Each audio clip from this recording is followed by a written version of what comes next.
Among Eurasian countries, China and the European Union demonstrate the highest foreign trade turnover. Over the past decade, trade between them has doubled, rising from $459 billion in 2011 to $835 billion in 2021. These countries are the principal users of Eurasian transport corridors and the main drivers behind their development. Within the framework of its economic policy, the People's Republic of China has actively supported the development of Eurasian transport corridors, achieving substantial results. The Belt and Road Initiative has significantly expanded the capacity and potential of these corridors.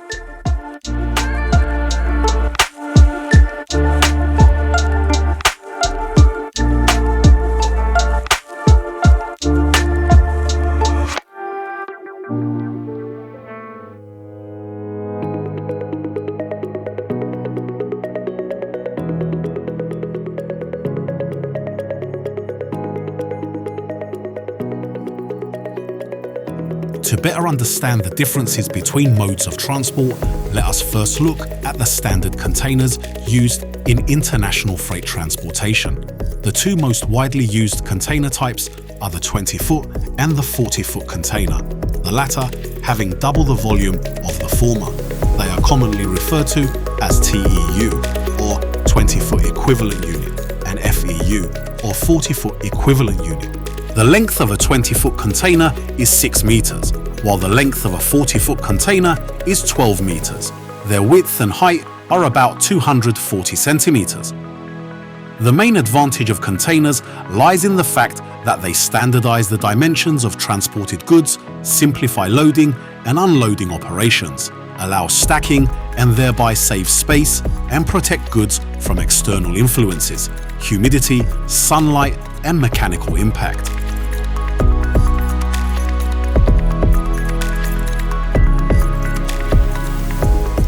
The foundation of overland transport corridors, which serve as an alternative to maritime transport and whose cargo volumes have been steadily increasing in recent years, is railway transport. In general, when choosing between modes of transport in international freight transportation, after maritime transport, railway transport is preferred as a more suitable alternative according to several parameters, including delivery time, transportation cost, reliability, regularity of departures, flexibility, geographical aspects, and the convenience of customs procedures.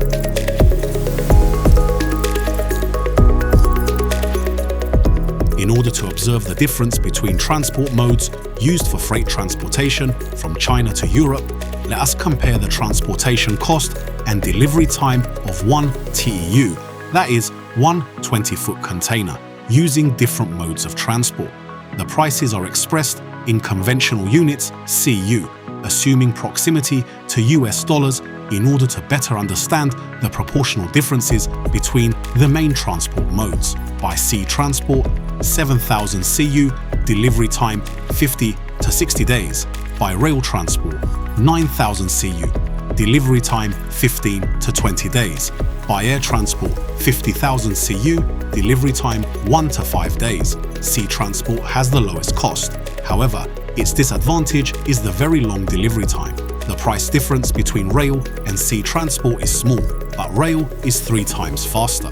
Air transport provides very fast delivery, however, its cost is extremely high.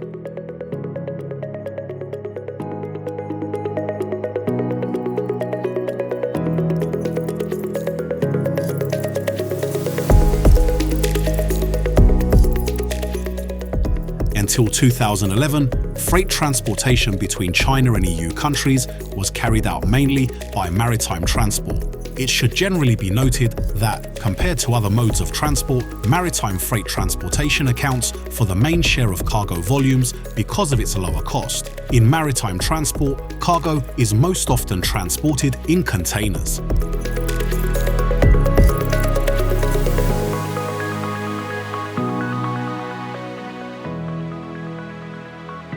The sea corridor connecting China and the European Union is 20,000 kilometers long, and delivery of goods along this route takes 50 to 60 days. Currently, approximately 95% of total freight transportation between China and the EU is accounted for by maritime transport. In the structure of freight transportation, 80% of cargo is delivered in containers. The annual volume of container transportation between these countries amounts to approximately 20 million TEUs. The remaining 5% of transportation is accounted for by the growing share of rail transport and a very small portion by air transport.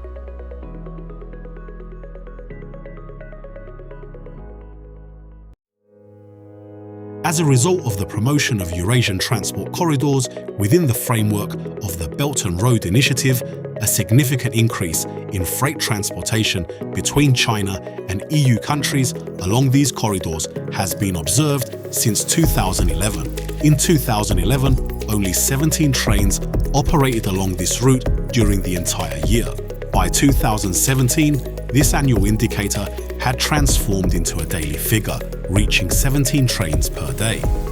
In 2019, the total number of trains reached 8,225, or 23 trains per day. Statistics on train movements between China and EU countries reveal another interesting fact. During the first 3 years of active corridor use, namely from 2011 to 2013, trains transported cargo only from China to Europe. Beginning in 2014, EU countries started sending cargo in the opposite direction to the People's Republic of China along this corridor. While only 28 trains were dispatched by EU countries in 2014, by 2019, this number had increased 126 times, reaching 3,537 trains.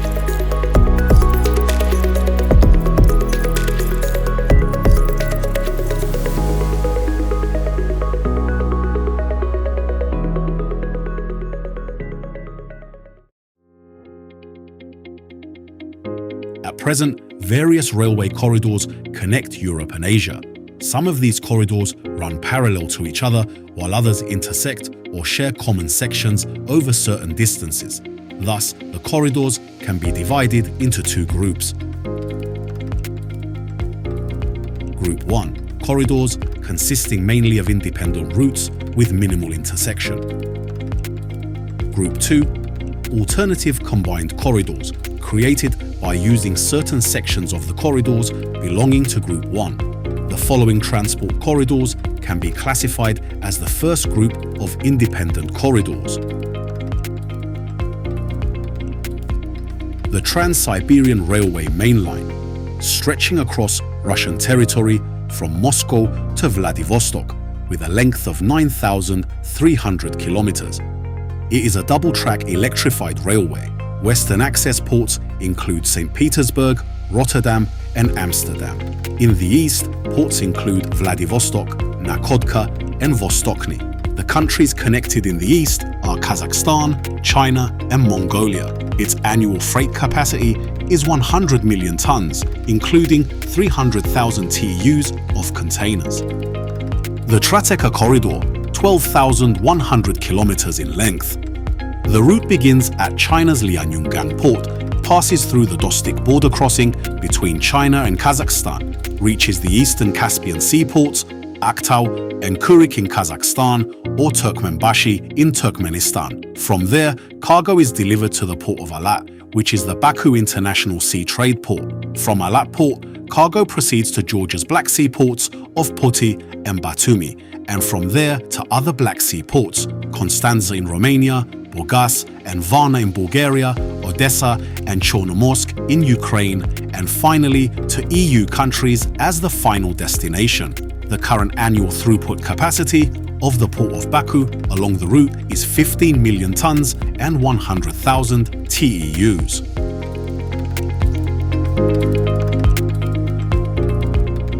Within Phase 2 of the Alat Port Modernization project, it is planned to increase capacity to 25 million tons of cargo and up to 500,000 TEUs.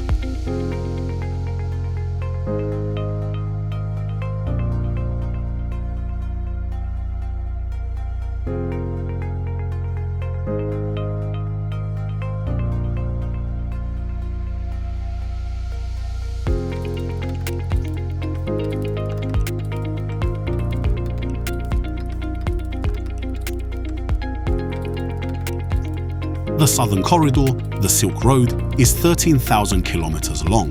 The route begins at Lianyungang port in China, passes through Kazakhstan via the Dostik border crossing and the city of Almaty, then through Tehran in Iran, reaching Istanbul. From Istanbul, access to EU countries is obtained.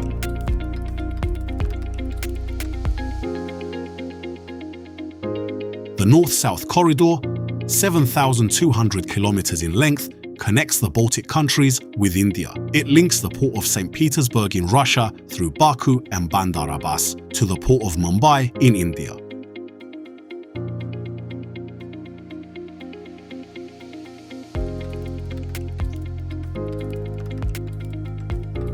Relative to the Caspian Sea, there are three alternative north-south routes: the Trans-Caspian route across the sea, the eastern route through Kazakhstan, and the western route through Azerbaijan.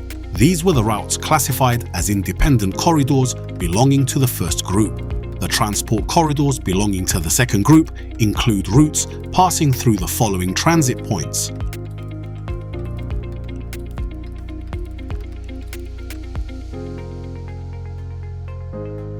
Route 1 passes through Alashanku in China and Dostik or Korgos in Kazakhstan. Its length is 10,000 kilometers and the delivery time is 16 to 17 days. The infrastructure of this route is well developed, it is reliable, and its potential is sufficiently high. A new terminal has been constructed in Korgos. Route 2 passes through Manzhouli in China and Zabaikalsk in Russia. Its length is 11,000 kilometers and the delivery time is 17 to 18 days. This route is reliable, its infrastructure is well developed, and there is a need to increase its capacity. Demand for transit along this route is high. Route 3 passes through Erenhot in China and Zamin Ud in Mongolia. Its length is 10,500 kilometers and the delivery time is 18 to 19 days. It is an alternative to Route 2 and requires crossing additional borders. Infrastructure in Mongolia is weak and throughput capacity is limited. Route 4 passes through Suifny in China and Vostochny in Russia. Its length is 11,500 kilometers and the delivery time is 18 to 19 days. It is a favorable route for South Korea. Its infrastructure is well developed and reliable. Route 5 passes through Dostik or Korgos in Kazakhstan and the port of Alat in Azerbaijan. Its length is 12,000 kilometers and the delivery time is 19 to 23 days. It is an alternative route providing access to southern Europe. Its potential is limited and it is required to use Ro-Ro services to cross the Caspian Sea. Route 6 passes through Korgos in Kazakhstan, Tashkent in Uzbekistan, and Tehran in Iran. Its length is 12,500 kilometers. There are difficulties in deliveries along this route. The infrastructure is weak and requires development. Route 7 passes through Tehran in Iran, Baku in Azerbaijan, and Moscow in Russia. Its length is 13,500 kilometers. There are also delivery difficulties along this route. The infrastructure is weak and requires development.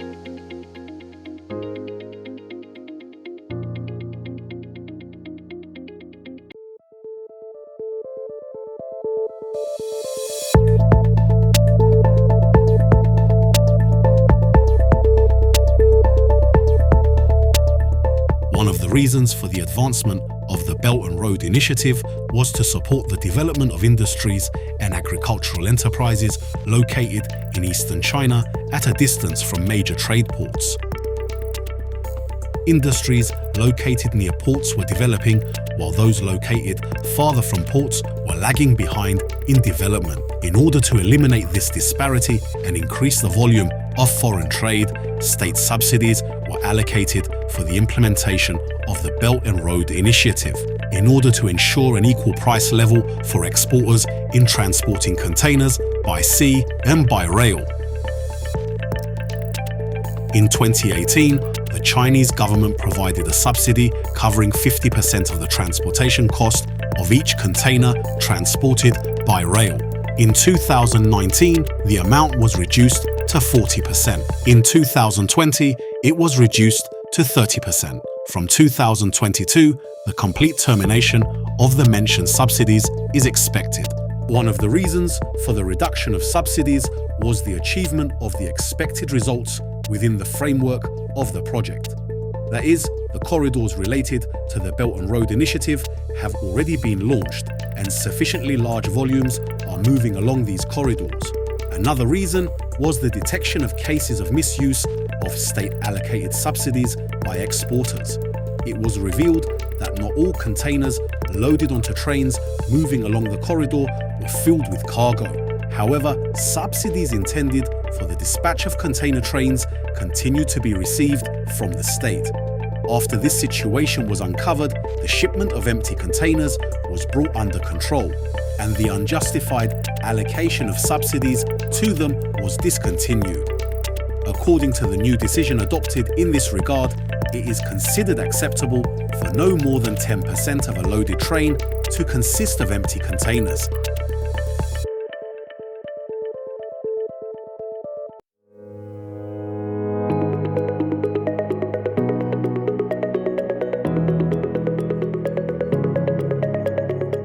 As noted earlier, one of the east-west corridors, Traseka, intersects the Caspian Sea, and cargo transshipment is organized through the ports of Kazakhstan, Turkmenistan, and Azerbaijan.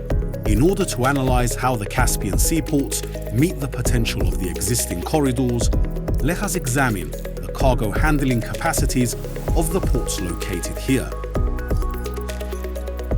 On the eastern side of the Caspian Sea, 3 ports serve the corridor: Aktau, Kurik, and Turkmenbashi, while on the western side there is one port, the Baku International Sea Trade Port, also known as the Port of Alat. As cargo flow increases, the Port of Alat must be ready to receive cargo coming from the 3 aforementioned ports. The combined annual cargo handling potential of the 3 eastern Caspian ports is 38 million tons of cargo and 525,000 TEUs. This means that when the corridor operates at full capacity, the Port of Alat must be capable of receiving an equivalent volume. Upon completion of Phase 2 of the Alat Port Development Plan, it will achieve a cargo handling capacity of 25 million tons and 500,000 TEUs. The ports are currently prepared to manage existing cargo flows, and there are opportunities to strengthen infrastructure. However, beyond the cargo handling capacity of the ports, there is another highly important issue that must be addressed in order to increase transit cargo volumes passing through Azerbaijan. The high cost of trans-Caspian cargo transshipment and the risk of extended delivery times discourage customers from using this corridor. Customers prefer transporting goods by crossing fewer borders and encountering fewer obstacles.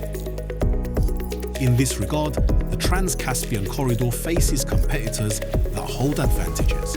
For example, the Trans-Siberian main line stretches from eastern to western Russia, and cargo moving along this route does not pass through multiple borders and customs procedures. Currently, one of the reasons for the operation of the Trans-Caspian Traseka corridor is that other routes are heavily loaded, and this corridor is used as an alternative opportunity for growing cargo volumes. Additionally, as a post-pandemic effect, maritime transport prices have sharply increased by 3 to 5 times, creating favorable conditions for greater use of Eurasian transport corridors. The political environment also indicates that preference may increasingly be given to transit cargo passing through Azerbaijan. However, beyond these opportunities, in order to achieve sustainable transit flow, the corridors must be analyzed and aligned with the parameters preferred by customers: price, delivery time, cargo handling capacity, and other requirements.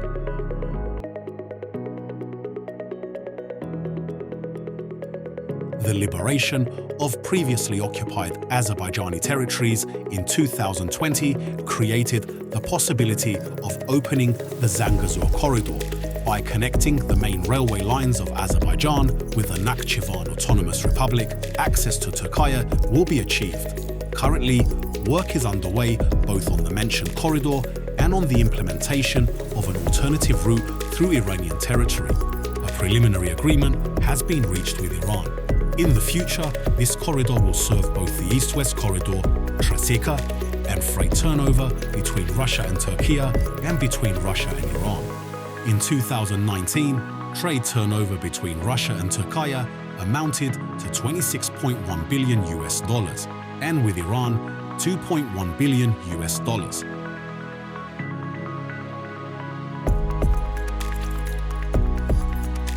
For the delivery of cargo from Europe to Asia via maritime transport, there are two corridors. One, the southern corridor passing through the Suez Canal with a length of 23,000 kilometers. Two, the northern sea route passing through the seas of the Arctic Ocean from St. Petersburg to Vladivostok with a length of 14,000 kilometers. Currently, only the 23,000-kilometer southern corridor holds the status of the Silk Road, and international maritime carriers transporting cargo by sea give preference to this route. Despite its shorter distance, the main weakness of the northern corridor is related to climatic factors. It does not operate during the winter season. During the navigation period, icebreaker vessels are used. In practice, this route is widely used by Russia for the delivery of energy resources. Large international container carrier companies do not use this route and prefer the southern corridor. I have presented general information regarding the Eurasian transport corridors. I hope the information provided has been useful. If you have suggestions or comments, please do not forget to leave them below the video. Thank you for your attention.